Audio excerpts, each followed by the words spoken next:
Rabbi ishrah li sadri wa yassir li amri wahlul 'uqdatam min lisani yafqahu qawli. Assalamualaikum warahmatullahi wabarakatuh. Waalaikumsalam. Alhamdulillahi rabbil alamin.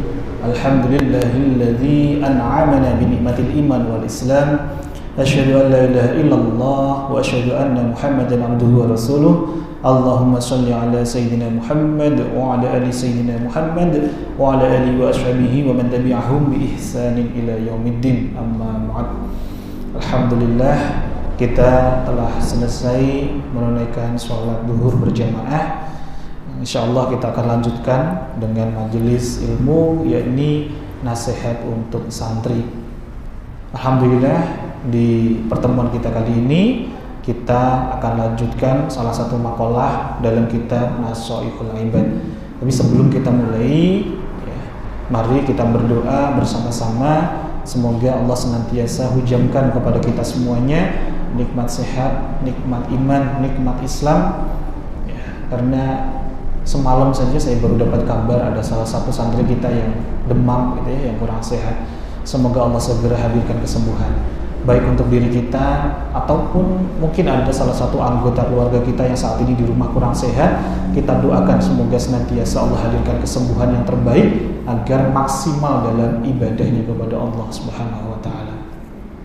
Kita berdoa pula, kita kirimkan doa terbaik pula untuk kedua orang tua kita agar orang tua kita yang berjuang di luar sana dimudahkan, dilancarkan dalam pekerjaannya, dalam ibadah-ibadahnya, serta kita doakan pula kepada para pengurus pendiri dari PPTQ Hamil Quran agar senantiasa dinaungi oleh Allah Subhanahu wa taala rahmatnya, senantiasa ditolong oleh Allah, dimudahkan segala urusannya.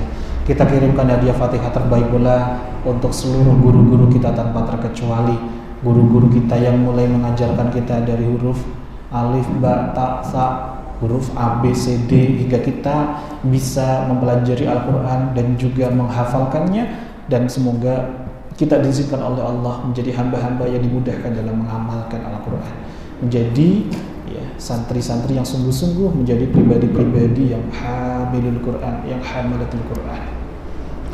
Kita kirimkan hadiah Fatihah terbaik pula untuk para musannif, wabil khusus yang kita pelajari kali ini dari kitab Nashaihul Ibad. Kita khususkan kepada Syekh Nawawi Al-Bantani, sambung menyambung kepada gurunya lagi sampai kepada para tabi'in, para sahabat, sampai kepada baginda Nabi Muhammad sallallahu alaihi wasallam. Ala kulli niyatin salihatin lahumul Fatihah. A'udzu billahi minasyaitonir rajim. Bismillahirrahmanirrahim. Alhamdulillahi rabbil alamin. Ar-Rahmanir Rahim. Maliki yaumiddin. Iyyaka na'budu wa iyyaka nasta'in. Ihdinas siratal mustaqim. Siratal ladzina an'amta 'alaihim ghairil maghdubi 'alaihim waladdallin. Allahumma inna nas'aluka ilman nafi'an wa rizqan thayyiban wa amalan mutaqabbalan. Allahumma a'inna ala dzikrika wa syukrika wa husni ibadatik. Amin Allahumma amin. Sebelum kita belajar di nasihat diri yang keempat ini, sekilas kita review sejenak apa yang sudah kita pelajari di pertemuan kemarin, bahwa kemarin kita belajar ada dua tujuan utama perintah Allah. Masih ingat para santri, apa itu dua tujuan utama perintah Allah kemarin? Yang pertama adalah untuk mengagungkan Allah, mengesahkan Allah, mentauhidkan Allah, dan yang kedua adalah untuk menebar kasih sayang terhadap semua makhluk, terhadap sesama makhluk. Dan kemarin kita ambil juga salah satu hadis yang sangat masyhur, bahwa Rasulullah SAW bersabda, haslatani la syai'a afdalu minhuma. Ada dua perkara yang tiada suatu apapun yang lebih utama dari keduanya. Apa itu? Al-imanu billahi wan naf'u lil muslimina. Jadi iman kepada Allah dan bermanfaat bagi sesama muslim. Tapi dari hadis ini ada lanjutannya, yakni lawannya dari hadis ini. Apa itu? Wa khoslatani la syai'a akhbathu minhuma. Dan ada pula dua perkara yang tiada suatu apapun yang lebih keji, yang lebih tercela dari keduanya. Apa itu? Jadi lawannya dari hadis yang bagian pertama tadi. Apa itu? Asyirku billahi, yaitu menyekutukan Allah, wadurru bil muslimin, dan menimbulkan kemadharatan bagi sesama muslim. Masya Allah. Artinya ya, kita senantiasa jaga terus bahwa hablum minallah saja nggak cukup, harus juga diimbangi dengan kitanya senantiasa hablum minan nas. Kitanya pun juga harus senantiasa ya membuktikan kadar keimanan kita itu sungguh-sungguh pula menyayangi, mengasihi sesama makhluknya Allah. Bahkan di dalam hadis riwayat Bukhari nomor 13 pun disebutkan, la yu'minu ahadukum, ya, tidaklah ya, sempurna iman seseorang di antara kalian sebelum ya kalian itu mencintai saudara kalian sebagaimana mencintai diri kalian sendiri. Masya Allah. Artinya kalau kita itu ingin dimuliakan, ingin dibahagiakan oleh orang lain, maka kita juga harus awali pula diri kita untuk senantiasa memuliakan, bahagiakan orang lain. Kalau kita ingin sekali tutur kata kita didengar oleh orang lain, yuk mari juga kita senantiasa mulai dari diri kita untuk senantiasa berlatih mendengarkan orang lain terlebih dahulu. Kalau kita ingin ditolong, maka mulailah dari diri kita dulu untuk menolong orang lain terlebih dahulu. Kenapa? Karena Rasulullah SAW juga ya, pernah bersabda dalam hadis riwayat Bukhari disebutkan, sungguh Allah akan menolong hambanya selama hamba tersebut menolong saudaranya. Artinya pertolongan Allah itu hadir saat diri kita justru mulai melakukan apa yang kita inginkan, itu juga berlaku kepada saudara sesama muslim kita. Ini yang kita pelajari di nasihat santri yang ketiga kemarin. Maka bismillah, kita akan lanjutkan ya, ringkas saja, langsung saja di makalah yang keempat. Nasihat yang keempat kita ambilkan makalah yang kedua di kitab Nasaihul Ibad. Qala al-musannifu rahimahullahu ta'ala wa nafa'na bihi wa bi ulumihi fid dharaini amin ya rabbal alamin. Qala an-nabiyyu sallallahu alaihi wasallam, bahwa Rasulullah sallallahu alaihi wasallam bersabda, alaikum bimujalasatil ulama'i wastima'i kalamil hukama'i. Alaikum, hendaklah kalian, bimujalasatil ulama'i, duduk bersama ulama. Duduk di sini artinya bukan hanya sekedar duduk bersama-sama secara fisik, bukan. Artinya kita senantiasa menghadiri majelis ilmu dengan para ulama. Ulama yang seperti apa yang dimaksud dalam hadis ini? Yakni mereka-mereka yang memiliki ilmu dan juga mengamalkan ilmunya. Jadi ulama itu adalah orang yang alim, ya, mengetahui ilmunya dan juga mengamalkan ilmunya. Maka kita dianjurkan untuk apa? Banyak-banyak hadir, duduk bersama-sama dalam majelis ilmunya. Artinya kita mendengarkan apa-apa yang disampaikannya. Wastima'i, dan mendengarkan kalamil hukama'i, perkataan dari hukama. Siapa itu hukama? Kalau tadi kan hendaklah kita itu duduk ya di majelisnya para ulama, dan wastima'i, dan mendengarkan kalamil hukama, nasihatnya, dawuhnya, apa-apa yang disampaikan oleh para hukama. Siapa itu hukama? Merekalah orang-orang yang mengetahui zatnya Allah ya. Mereka orang-orang yang ahli hikmah, yang perbuatan dan perkataannya itu benar dan tidak menyimpang secara syariat. Jadi orang hukama itu memiliki dua ciri. Cirinya apa? Beliau itu sejatinya ya selalu merasa dekat dengan Allah. Kalau mau melakukan segala sesuatu senantiasa merasa diawasi oleh Allah, dilihat oleh Allah. Jadi para hukama itu biasanya sangat terlihat ketika sendirian. Amalannya tetap khusyuk dekat dengan Allah meskipun tidak ada orang lain yang melihatnya. Ciri yang kedua para hukama itu adalah dia itu sidik dan juga amanah. Sidik itu kan artinya benar, amanah artinya benar. Lalu apa bedanya sidik dengan amanah kalau artinya sama-sama benar? Sidik itu benar dalam perkataan, kalau amanah itu benar dalam perbuatan. Ya, jadi beda sidik dengan amanah. Kalau maknanya sama sejatinya. Sidik itu benar, tapi benar dalam konteks perkataannya juga benar. Amanah itu benar dalam konteks apanya? Perbuatannya atau amal-amalnya. Baik, kita lanjutkan. Fa innallaha ta'ala, karena sesungguhnya Allah Subhanahu wa ta'ala yuhyil qalba. Yakni yuhyil itu, yuhyi itu menghidupkan. Yuhyil qalba, menghidupkan hati al-mayyita, yang mati. Jadi sesungguhnya Allah Subhanahu wa ta'ala itu menghidupkan hati yang mati binuril hikmati, dengan cahaya hikmah. Maksudnya cahaya hikmah itu adalah ilmu yang bermanfaat. Kama yuhyil arda al-maitata bima'il matori, kama sebagaimana yuhyil arda, Allah menyuburkan. Arda itu apa? Bumi. Bisa juga diartikan arda itu tanah. Sebagaimana Allah itu menyuburkan tanah al-maitata, yang tandus, yang kering, bima'il mator, dengan air hujan. Jadi di sini makna dari makalah ini adalah kita itu hendaknya dianjurkan untuk senantiasa hadir di majelis ilmunya para ulama, yakni orang-orang yang sungguh-sungguh punya ilmunya dan juga mengamalkannya. Dan juga hendaknya kita banyak-banyak mendengar nasihatnya dari para hukama, yakni mereka-mereka yang senantiasa dekat dengan Allah, senantiasa benar perkataannya, benar perbuatannya, ya. Artinya tidak menyimpang secara syariat, tapi dirinya senantiasa merasakan dekat dengan Allah.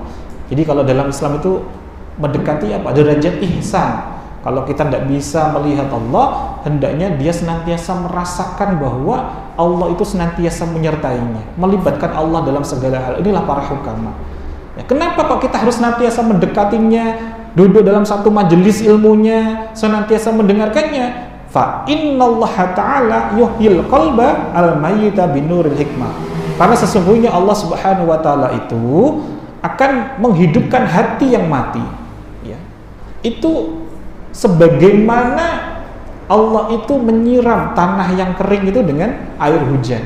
Jadi kalau kita itu banyak-banyak dekat dengan ulama, banyak dekat dengan hukama, hati kita itu akan terus tersirami dengan cahaya hikmah, dengan ya, ilmu yang bermanfaat. Terus digosok-gosok diri kita untuk kembali semakin kuat iman kita, semakin dekat, semakin taat kepada Allah Subhanahu wa ta'ala. Dalam riwayat Imam At-Tabrani dari Abu Hanifah, Rasulullah SAW juga bersabda, bergaullah kalian bersama kubara. Siapa itu kubara? Kubara itu adalah para ulama besar, ya, para ulama yang besar. Bertanyalah kepada para ulama serta bergaullah dengan para hukama. Jadi ini juga dianjurkan sekali, ya, bahwa kita senantiasa berkumpul bersama dengan para kubara, bertanya kepada para ulama serta bergaul dengan para hukama. Dan dalam riwayat yang lain, ya, redaksinya mirip, ya, itu ya disampaikan bahwa Rasulullah SAW bersabda, bergaullah bersama ulama dan bersahabatlah dengan para hukama serta akrabilah kubara. Jadi 3 kata kunci, ulama, ya, kemudian hukama dan kubar. Ya, Masya Allah. Kenapa kok kita harus senantiasa mendekat ini kepada 3 hal ini? Nah, dan apa nih salah satu ciri-ciri, ya, pembagian ulama itu yang senantiasa untuk kita dekatin? Ya, di dalam kitab Nashihul Ibad, Syekh Nawawi Al-Bantani mengatakan bahwa ada 3 macam ulama. Ya. Ada berapa? Nah, yang hadir hanya 1 ini, ya, Kak. Ya, Kak Salsa saja. Ada berapa macam ulama? 3. Apa saja itu 3 macam ulama? Ulama yang pertama ialah mereka-mereka yang menguasai hukum-hukum Allah, menguasai ilmu fikih atau bisa juga disebut dengan fuqaha, ya, yang menguasai ilmu syariat, yang merekalah sejatinya ahli-ahli fatwa. Jadi dari golongan ulama yang pertama ini kita akan mendekatinya untuk meminta nasihat atas hukum ini bagaimana. Hukum ini saya boleh atau enggak. Ini kita harus dekati jenis ulama yang pertama. Ulama yang menguasai di bidang ilmu hukum-hukum Allah, ahli fuqaha, ahli fikih, kemudian ahli ilmu-ilmu syariat. Ya, merekalah yang mengeluarkan fatwa-fatwa hukum-hukum tentang muamalah kita sehari-hari. Nah, yang kedua, jenis ulama yang kedua adalah ulama-ulama yang menguasai ilmu ma'rifat, yang menguasai ilmu-ilmu ma'rifat. Merekalah sejatinya para hukama, yakni orang-orang yang fokus perhatiannya pada perbaikan akhlak, ya, senantiasa ya melatih hatinya untuk terus dekat dengan Allah, dan hatinya itu senantiasa terang dipenuhi oleh cahaya makrifat kepada Allah. Jadi jiwanya itu senantiasa bercahaya dengan cahaya keagungannya Allah. Jadi dimanapun kapanpun dirinya berada, senantiasa melihat Allah di balik setiap kejadian. Jadi ketika melihat makhluk gitu ya, dia senantiasa, para ulama golongan yang kedua ini melihat ada ya peran sertanya Allah dalam hadirnya setiap kejadian. Masya Allah. Nah, kemudian pembagian yang ketiga, ya kalau tadi yang pertama adalah para fuqaha, para ahli ilmu syariat, para ahli ilmu fikih gitu ya. Yang kedua tadi adalah para ulama yang ahli ma'rifat. Maka yang ketiga inilah sejatinya ulama yang disebut dengan namanya kubaro. Ulama yang ya gabungan dari ulama satu dan ulama yang kedua. Dia ahli syariat tapi juga ahli ma'rifat. Inilah ulama kubaro. Maka kalau kita berjumpa dengan salah satu dari tiga ini, banyak-banyaklah kita untuk meminta nasihatnya, untuk sering-seringlah hadir di majelis ilmunya. Makanya kemarin kita belajar yang kitab Ayyuhal Walad. Kenapa kitab Ayyuhal Walad itu ditulis oleh ya Hujatul Islam Syekh ya Imam Ghazali?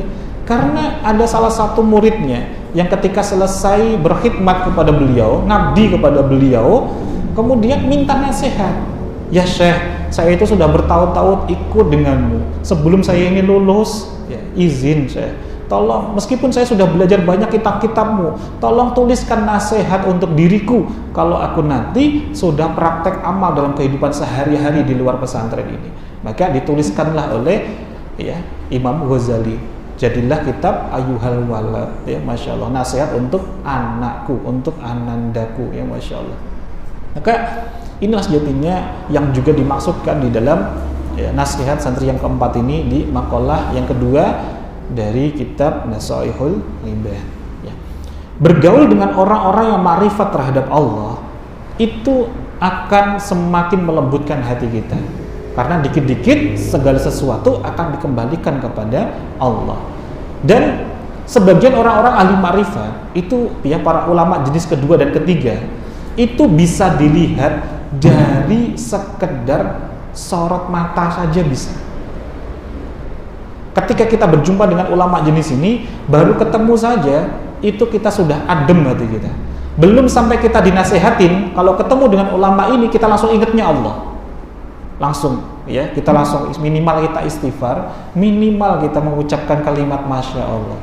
Belum sampai ulama ini mengucapkan lewat lisan, baru melihat sorot matanya saja, baru lewat saja kita sudah ingat kepada Allah. Maka ya, apalagi kalau sampai mengucapkan nasihat, maka kita akan semakin dapatkan banyak hikmah dari mereka-mereka. Ya Masya Allah. Jadi barang siapa yang hanya dengan lirikan matanya saja memberikan manfaat kepadamu, maka pasti ucapannya juga bermanfaat bagimu. Masya Allah. Inilah orang-orang yang banyak mengingat Allah, dekat dengan Allah. Jadi baru dari sorot wajahnya saja sudah teduh, ya, sudah adem banget di hati kita. Apalagi kalau sampai bertutur kata, Masya Allah. Ya. Nah kemudian di dalam kitab Nasaihul Libah ini, ya Imam Al-Syuhrawardi ya pernah, ya beliau itu berkeliling di Masjid Khaif di daerah Mina, ya tepatnya di daerah Mina. Di masjid itu beliau Imam Asy-Syuhrawardi ini memandangi wajah orang-orang yang ada di sana. Ketika ditanya ya oleh orang-orang di sekitarnya, ya Syekh, ya Imam, ya Mengapa engkau itu senantiasa memperhatikan para jamaah yang lewat? Kemudian ya, Imam Asy'urawardi ini mengatakan, sesungguhnya Allah itu memiliki beberapa hamba yang jika mereka itu memandang seseorang, mereka dapat memberikan kebahagiaan kepadanya. Dan aku sekarang sedang mencarinya. Masya Allah. Ada nggak orang-orang seperti itu? Ada. Maka ini yang senantiasa kalau kita bisa berjumpa dengannya, yuk kita senantiasa dekati ulama, ya, karakter yang sangat luar biasa ini, ya, senantiasa ya dinaungi dengan cahaya keagungan Allah. Baru kita melihat wajahnya saja sudah teduh, sudah adem hati kita. Apalagi kalau sampai ulama ini menyampaikan sebuah nasihat, tentulah akan sangat bermanfaat untuk diri kita. Ya, sebagai penutup di penjelasan makalah ini, ya, Rasulullah SAW bersabda, ini kaitannya dengan pentingnya kita itu untuk selalu dekat dengan ulama. Ya. Apa itu? Rasulullah SAW bersabda, akan datang suatu masa kepada umatku di mana mereka lari dari para ulama dan fuqaha. Saya ulangi lagi, akan datang suatu masa kepada umatku di mana mereka akan lari dari para ulama dan fuqaha. Maka Allah akan menurunkan 3 macam musibah kepada mereka. Jadi Allah ini akan menurunkan 3 jenis musibah kepada siapa? Kepada umatnya Rasulullah SAW yang mereka itu ternyata apa? Tidak dekat dengan ulama, malah justru menghindari para ulama dan juga menghindari para fuqaha. Musibahnya apa itu? 3 musibah yang disampaikan oleh Rasulullah SAW. Yang pertama adalah Allah akan menghilangkan berkah dari rezeki mereka. Jadi Allah akan menghapuskan, membersihkan, menghilangkan berkahnya dari rezeki mereka. Ini yang pertama. Yang kedua, Allah akan menjadikan penguasa yang zalim untuk mereka. Penguasa yang zalim untuk mereka. Yang ketiga, yang terakhir, mereka akan meninggal dunia tanpa membawa iman. Jadi yang pertama tadi, Allah akan menghilangkan keberkahan dari rezeki mereka. Yang kedua, Allah akan menjadikan penguasa yang zalim untuk mereka. Yang ketiga, mereka akan meninggal dunia tanpa membawa iman. Insyaallah. Na'udzubillah, tsumma na'udzubillah. Maka agar diri kita terhindar dari 3 macam musibah ini, ya, hilangnya keberkahan rezeki, dihadirkannya justru penguasa yang zalim, kita wafat justru su'ul khotimah, gitu ya. Apa yang harus kita lakukan? Maka kita jalankan makalah yang ini, nasihat santri yang keempat ini. Apa itu? Hendaklah kita senantiasa hadir di majelisnya para ulama, mendengarkan nasihatnya para hukama, karena dengan wasilah itulah sejatinya jiwa kita, hati kita akan semakin dihidupkan kembali oleh Allah, dilembutkan, dijernihkan, dihadirkan cahaya keagungan Allah, sebagaimana tadi, ya, Allah menyuburkan kembali tanah yang tandus dengan air hujan. Masya Allah. Agar hati kita itu lembut, mudah menerima nasihat, dan senantiasa diri kita itu terjaga dan dijaga oleh Allah di zona yang namanya qalbun salim, hati yang selamat, hati yang terjaga dan dijaga oleh Allah. Maka diri kita harus senantiasa perbanyak hadir di majelis ilmu yang mana di dalamnya dihadiri oleh para ulama dan para hukama. Wallahu alam bissawab. Semoga apa yang kita pelajari hari ini bisa memberikan manfaat, mengecas kembali jiwa kita untuk senantiasa semakin taat, semakin dekat dengan para pewaris ilmu para nabi, yakni para ulama. Amin Allahumma amin. Ya. Barakallahu fikum. Semoga apa yang kita pelajari hari ini sungguh-sungguh menghadirkan diri kita, ya, disaksikan oleh para malaikat-malaikatnya Allah bahwa kita sungguh-sungguh untuk semakin dekat, semakin taat kepada Allah.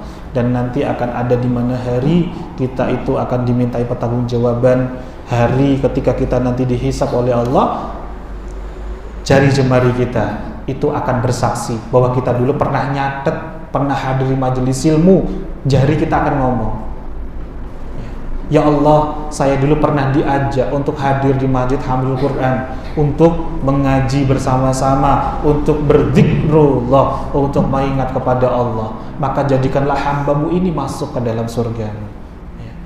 Bukan hanya jari jemari kita, semoga ya kaki kita, ya fisik kita, tubuh kita, mata kita, telinga kita, semuanya pun akan ya bersaksi. Di saat lidah kita, lisan kita sudah terkunci rapat, mereka semuanya nanti akan bersaksi di hadapan Allah dan malaikat-malaikatnya Allah bahwa kita pernah bersama-sama untuk senantiasa beribadah kepada Allah. Salah satunya hadir di majelis ilmu ini, di nasihat untuk santri di pertemuan yang keempat ini. Amin Allahumma amin. Baik, kita berdoa bersama-sama. Semoga Allah ridha, ya Allah mudahkan, Allah lancarkan kita untuk senantiasa maksimal khusyuk sungguh-sungguh di belajar di PPTQ Hamilul Quran ini. Allahumma arinal haqqa haqqa warzuqna tiba'ah wa arinal batila batila warzuqna tinabah. Astaghfirullahaladzim. Subhanakallahumma wa bihamdika asyhadu an la ilaha illa anta astaghfiruka wa atubu ilaik. Terima kasih adik-adikku, para santri, ya, ustadzah yang juga ya hadir. Semoga dengan kita senantiasa terus hadir dalam satu majelis semakin menguatkan ya jiwa kita. Bukan hanya fisik kita yang disatukan oleh Allah di masjid ini, semoga kita nanti juga diizinkan oleh Allah dipertemukan, disatukan, nanti kita bisa berkumpul di surganya Allah. Amin Allahumma amin. Wassalamualaikum warahmatullahi wabarakatuh.